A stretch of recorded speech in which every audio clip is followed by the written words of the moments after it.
I don't know how many of you are active UFO researchers, but there's quite a few UFO researchers out there that are feeling pretty down and pretty depressed at the moment because the UFO issue seems to be being suppressed by official institutions within the establishment, at least in the United States and elsewhere around the world. And so a lot of UFO researchers are feeling depressed because towards the end of last year, you had this UAP Disclosure Act that looked like it was going to be passed unanimously. Both houses of the US Congress looked like they would accept it. Then it was gutted and only part of it was passed. And since that time, there have been several reports concerning the UFO issue, which really downplay its significance. So a lot of UFO researchers are feeling very down, very depressed. And I think I count my lucky stars that I'm not a UFO researcher, because I'm an exopolitics researcher, and there's a big difference. UFO researchers are really focused on the UFO issue and looking at it from many different perspectives. Exopolitics takes a much bigger perspective, a wider perspective, looking at the political processes, the institutions, and the key actors associated with extraterrestrial life or non-human intelligence. So when we look at what's happening today from an exopolitical perspective, it's a lot's going on. It's a very exciting time. And in this webinar, I'm going to give you a perspective from the information that we have about events happening around the world, from how Russia is involved in this exopolitical issue. And so at the moment, I know many people are in very different positions regarding Russia and Vladimir Putin. Some think he's a fascist thug that brutalizes his political opposition and has a dictatorship in Russia. And certainly people cite facts to support that. Others will look at Russia standing up, fighting the good fight against these deep Satanists who are trying to destroy the Russian Federation and take control of the planet. So that's another perspective. And so what I'm going to do today is give you information so that you can make up your mind where you stand on this issue, because it is a very important issue. And Russia is now, today, probably playing a role that is very, very significant. And so I'm going to present you information so you can make up your mind about where you stand on Russia being the good guy, the bad guy. But I think the facts point to Russia's secret space program and its psychic core, or psychor, playing a very critical role in dealing both with extraterrestrial visitors or non-human intelligence and our planet as a whole. So a lot of information, a lot of slides I want to present to you today. So to give context for what I'm going to be covering, I wanted to begin with the late 1800s to give us a way to understand what's going on in terms of Russia and the planetary state of affairs. In the early 1870s, there was a book that was published called Vril, The Power of the Coming Race. That book is very important because it discusses these inner earth beings who have the ability to harness this energy, this psychic energy that is called the Vril. Now, other cultures will call it chi or prana, life force. But in this book that was very popular with occultists in the 1800s, right across Europe in particular, they understood this as a psychic force that when it's harnessed, people could use it to control nature and advanced technologies from earlier civilizations, or flying machines as they were known. In this book, Edward Bulwer-Lytton, who was a renowned psychic or occultist himself, he describes being inside of the inner earth and encountering these inner earth beings who can harness the real energy to master nature and to control advanced technologies. And he said that they had a plan that eventually they would appear on the surface to conquer humanity. I mean, that was what was said in 1871 in this book by Bulwer Lytton. Now, people have debated whether or not it's a genuine account disguised as fiction, or whether it's just a creative fiction by an author trying to put out a very interesting story. Now, I think really when we look at Bulwer Lytton's book, it was taken very, very seriously at the time by occultists all over the world. And one of the leading occultists in that time period was Helena Blavatsky. She was a Russian aristocrat, and she created the Theosophical Society in 1875. And she firmly believed that psychic powers and abilities needed to be developed in order to be able to understand ancient wisdom and science. And the implication being that when you develop these psychic abilities, these occult powers, you can control these advanced technologies left over from ancient civilizations or that could be found all over the planet. And so her book, published in 1877, Isis Unveiled, essentially was proposing that people needed to develop these occult powers, these psychic abilities, to prepare themselves for the future and to be able to deal with what was coming. These were ideas that became very, very popular in the late 19th century and the beginning of the 20th century. And then you had the First World War.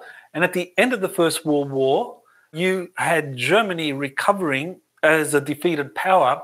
And so occultists became very, very popular in Germany. And one of those occultists was Maria Osich. In her occult communications, she says that she established contact with these extraterrestrials from the Aldebaran star system, and that they gave her the blueprints for a space-time vehicle. And what was very clear in the development of this space-time device that could ostensibly bridge the gap between Earth, or our solar system, and the Aldebaran solar system, that could be done very easily within a few days. That this was the idea, that this space-time vehicle that she was developing from a blueprint given to her by these Aldebarans, which was written in Sumerian, and it was interpreted by other German occultists who could understand the Sumerian language. Psychic abilities were key to developing or to being able to control these alien-designed spacecraft. So what we have with the beginning of the occult movement in Germany was this understanding that psychic abilities were critical for being able to not only influence nature around you, but also to be able to control advanced technologies, ancient technologies in particular. So this was something that was taken over by the Nazi SS in 1933. That's when the Nazis came to power in Germany. Up until that period, you had the Weimar Republic, and Osich was being helped by these Aldebaran or Nordic-looking extraterrestrials back in the 1920s and up in the early 1930s, because the Weimar Republic was considered to be a very progressive, open society where a lot of these ideas had the potential for going worldwide. Well, the Nazis came in and turned everything upside down, and it became a fascist, racist state. But one of the things that they did was that they incorporated a lot of the information that the Vril Society and the work that they had done on these space-time vehicles, that the Nazi SS took that over, and they understood the importance of psychic abilities, the occult, not only for being able to develop a kind of mastery over nature, but also being able to control these advanced technologies that either are developed in collaboration with extraterrestrials from other star systems such as Aldebaran, or that were being discovered hidden in these underground cavern systems all over the world. And the Nazi SS sponsored expeditions all over the world to find these ancient technologies and the ancient wisdom associated with them, because that was a big part of their program. So all of that is very consistent with that book from 1871 that Edward Bulwer Lytton wrote, Real the Coming Race. So the Nazis, as they began their development of a secret space program, they were being helped by extraterrestrials. The Nazis, according to William Tompkins, who was an operative for the US Navy, his assignment was to prepare briefing packets that were the result of debriefings of up to 30 Navy spies embedded in Nazi German corporations. And what these spies were telling Tompkins, or senior officers at the Naval Air Station San Diego, including Admiral Rick Boda, was that the Germans had gotten into possession of multiple extraterrestrial spacecraft and that they were building prototypes of these. And according to Tompkins' information, that the Germans had built 38 different prototypes, different configurations that the Germans, or the Nazis in particular, hoped to weaponize in time to win the Second World War. Now, what happened, of course, was that Nazi Germany lost the Second World War, at least as far as the Nazi government in Germany was concerned. Now, there was a significant breakaway faction, and I'll get to that soon.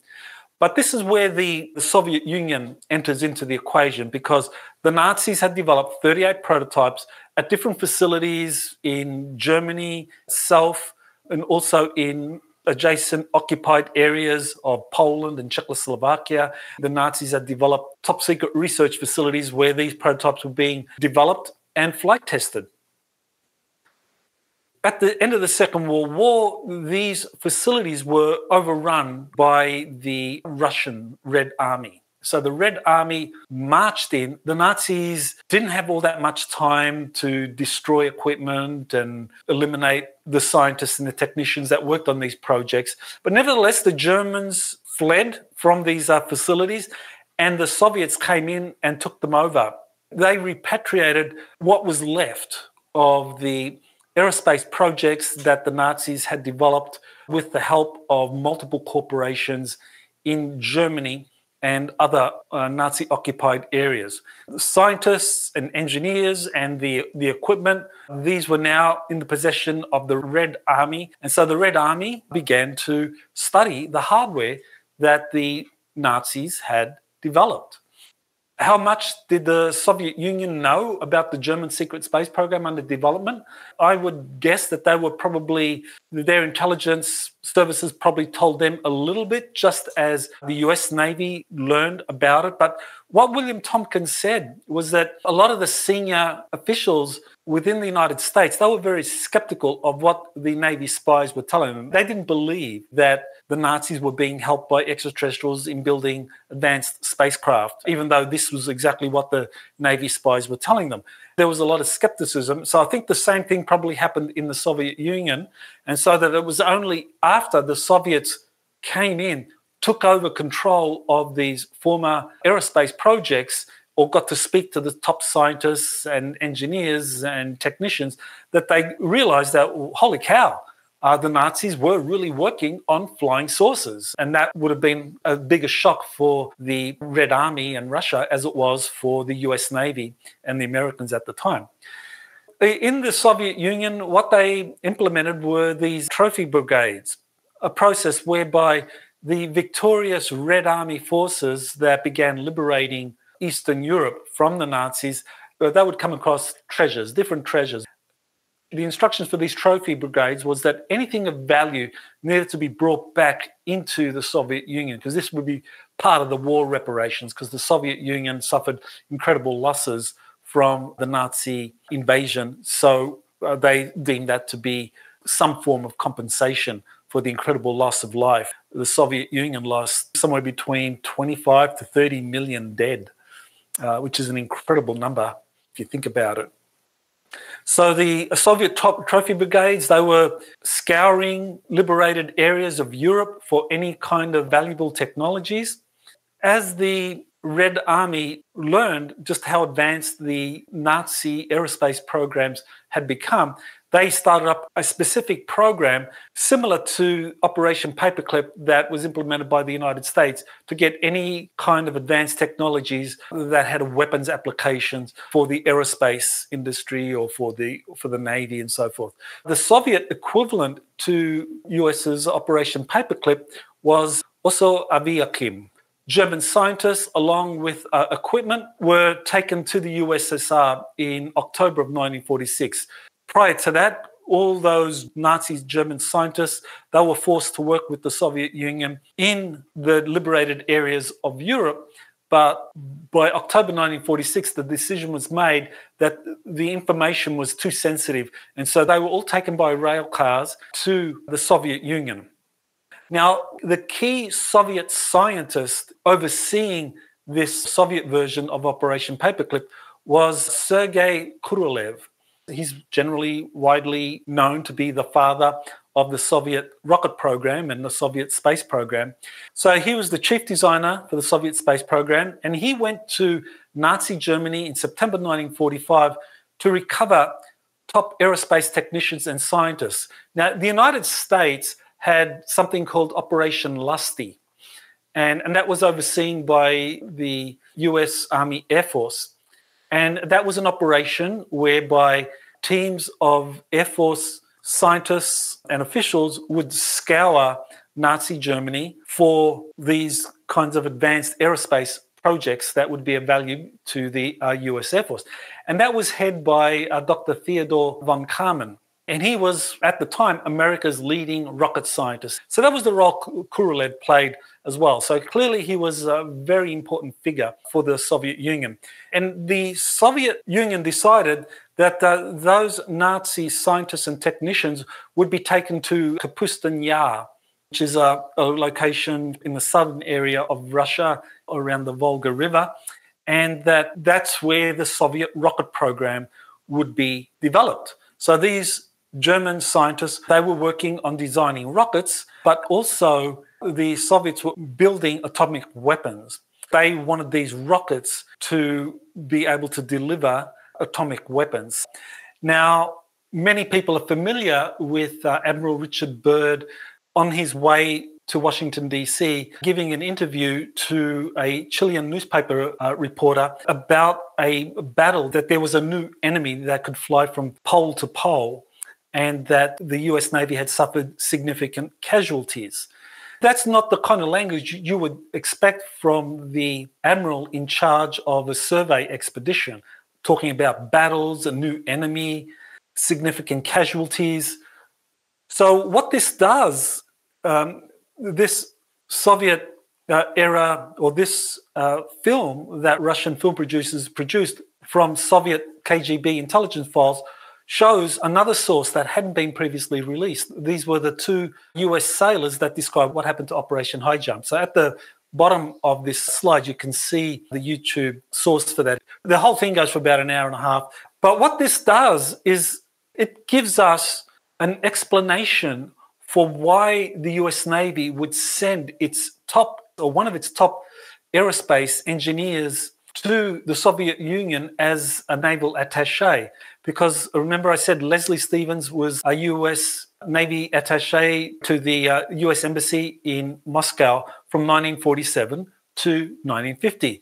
Immediately after this failed Operation High Jump, the US Navy sends one of its top engineers to the Soviet Union as a naval attaché, with both the news of what had happened, also the mandate to help the Soviets develop their own aerospace program, because it was quite clear that the Second World War wasn't over, or they had entered a new phase now, that the Nazis had in their possession significant technologies. So the Soviets and the Americans secretly continued to fight against the Nazi breakaway civilization, or this emerging Fourth Reich, as it was called at that time. So there was a collaboration. So the Soviets and the US Navy did not stop collaborating at the end of the Second World War. It continued. Now, is this true? And what more can we learn about who was behind the attack on the naval forces that were led by Admiral Byrd? Well, there was a remote viewing session conducted by the Farsight Institute that came up with some very interesting information that I thought gave another perspective on Operation High Jump. Everyone assumed, as well as we just saw, that those flying saucer craft that came out of the water and attacked the ships and the aircraft from Operation High Jump were German. Now, that was the assumption many have had and continue to have. Well, in this remote viewing session, there was a kind of different perspective given, which I thought was worth considering. So what this remote viewing session did was that it said that, yes, Operation High Jump was attacked by flying saucers using directed energy weapons. And in the film, they talked about these directed energy weapons being used to shoot down the Navy aircraft. But in this remote viewing session, what they showed was that these flying saucer craft were predominantly piloted by human-looking aliens that were being led by a Draco reptilian. Apparently, these human-looking aliens come from a world associated with the Draco reptilians because they were an ally of the Draco reptilians, and that the Draco reptilians had reached agreements with the Nazis.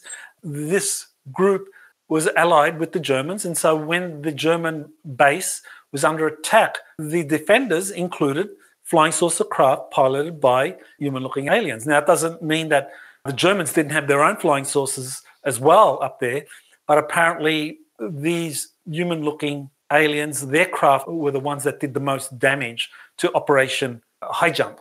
The important takeaway for us today is that the Soviets knew that the US Navy had suffered a significant defeat at the hands of the Nazis in Antarctica and their extraterrestrial allies. And so there was an urgency for the Soviet Union and the United States militaries to collaborate. And that's why you had Admiral Leslie Stevens there in Moscow, I believe. So the US and USSR secretly cooperated on non-human intelligence and the Dark Fleet problem during the Cold War. Of course, we know the history of the Cold War, that you had these two ideological blocks, but really that was a cover. So you had these two ideological blocks. In the surface conflict between these two blocks of nations, what the US and Soviet leaders decided was that this was the way in which they would cover up the existence of this breakaway German colony in Antarctica and other places in South America, Greenland, and so forth. While on the one level, during the Cold War, you had the Warsaw Pact and NATO kind of facing off in Europe and around the world. So there was a kind of ideological conflict. Behind the scenes, there was cooperation. That's important to understand, that there was cooperation. So that meant that overtly, in the public arena, you had your four-star generals from the Soviet Union and the US Navy or Air Force facing off against one another, thinking that there was a real battle, but that those senior officers that were briefed knew that that was all a facade, that really that they were partners fighting together against the breakaway German colony or the Fourth Reich, that the Fourth Reich continued to exist. So the Cold War, for many military personnel, was very, very real. They really believed that Soviet soldiers or Soviet officers and American officers really believed that the other side were the enemy. But when they were briefed, they were told that no, the Soviets are not our enemies, or the Americans are not our enemies.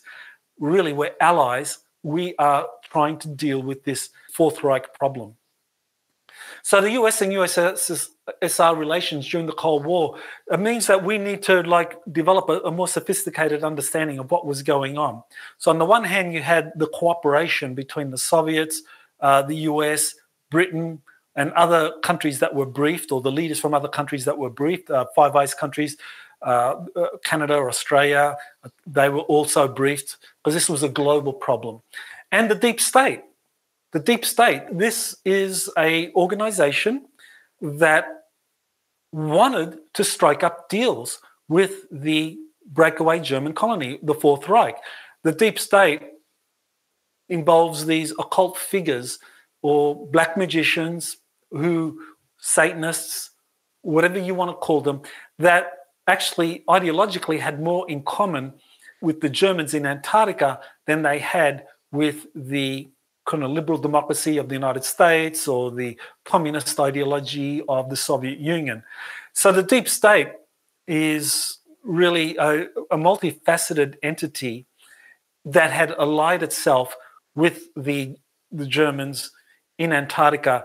And so that was the conflict. There was a multifaceted. So as far as the Earth Alliance was concerned, they promoted international cooperation to solve conflict and nuclear proliferation, whereas the deep state, they were fostering international conflict as a cover for black projects involving secret space programs and deep underground military bases. So the deep state wanted to keep everything secret because this was a great way of being able to raise vast amounts of money without any accountability for secret space programs and the bases, whereas the Earth Alliance were much more principled. The Earth Alliance involved this effort to collaborate to neutralize the Antarctica Dark Fleet. And I've already spoken about that already. There's collaboration there from the perspective of the Earth Alliance, which involved the Soviet Union and the US, Britain, France, and so forth.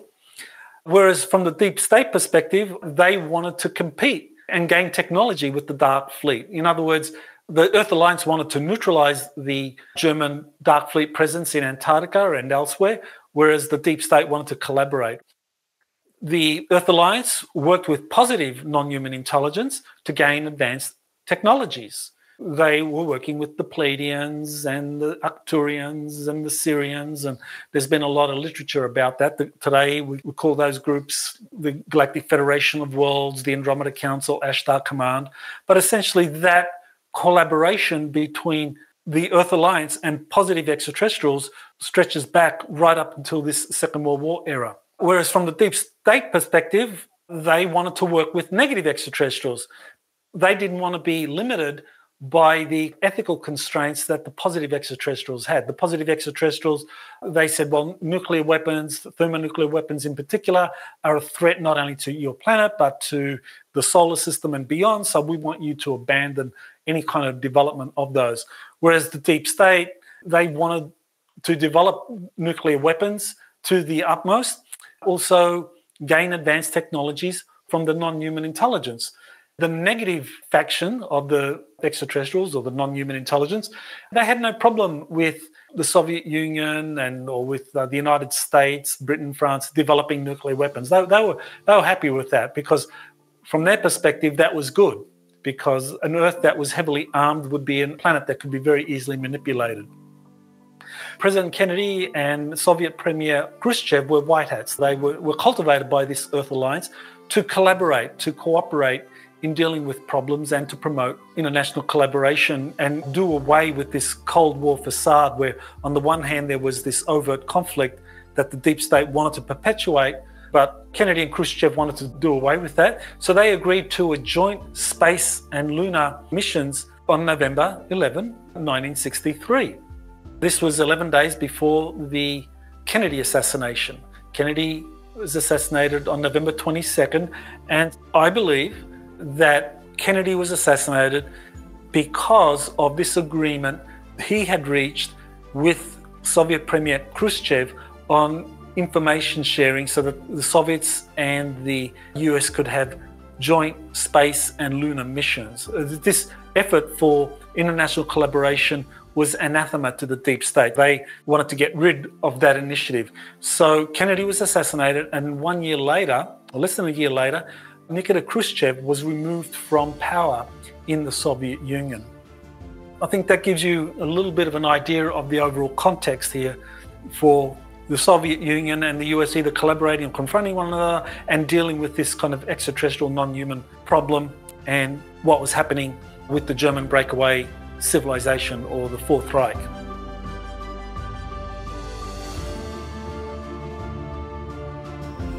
You have been listening to Exopolitics Today with Dr. Michael Salla.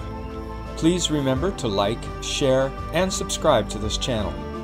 Join or start a conversation in the comments. Take the time to explore the vast library of best-selling books, webinars, and podcasts by Dr. Sala.